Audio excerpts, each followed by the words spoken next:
Do you think that things will change now that Trump is in office? Do you think that the funding will change? Do you think we see recently, for instance, you mentioned the funding to the UN and what ex-President Obama was trying to do in his last couple hours, $221 million under the table, so to speak.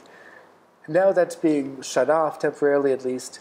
Do you think there'll be a change and what you're saying will come to light? Well, first of all, change needs awareness. And I think that what we do now from the Foreign Ministry, we call for international interfering and awareness of the fact that they basically back up the fact that this is where the education is at the moment.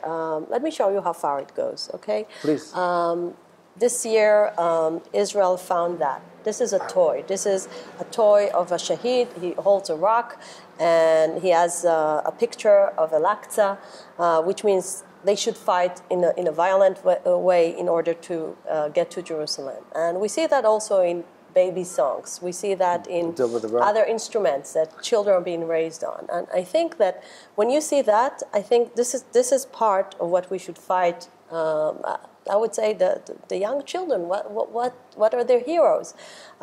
This is not Disney characters. Those are shaheeds. Those are people that use violence. Those are people that actually they're calling to kill in order to achieve radical Islam ideology. And I think that when you see that it goes all the way to the gadgets, to the toys, to the social media. Yes.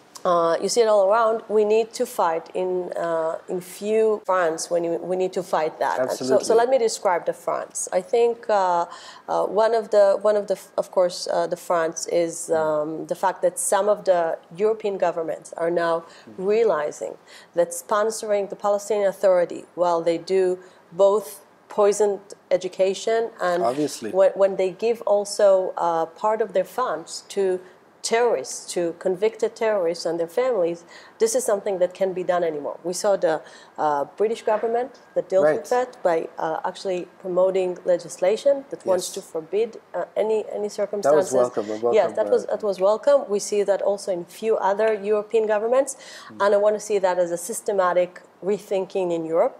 And there is also the responsible of the United States. I think Congress is pretty much aware of this horrible educational system, and they want to see how they can stop that by even saying that the funding will be dependent on a deep change in the educational system. Have we thought of working with your ambassadors, for instance, abroad, and actually showing them this doll and saying, you know what, here we have a doll like this, actually talking to the ambassadors.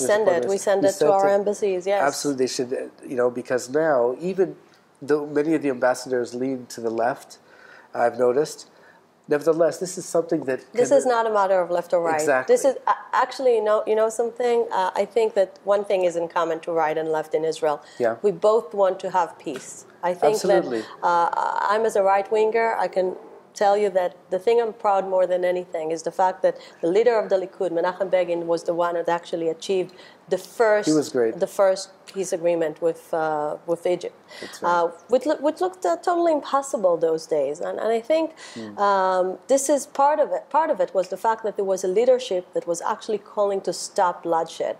And we have leadership that does exactly the opposite in the Palestinian Authority those days. We have leadership that actually calls to create terrorism in our streets. And whenever there is a terror attack, they give out candies. This is something that you don't see on CNN. Yeah. Well, but we need to hear about it. Absolutely.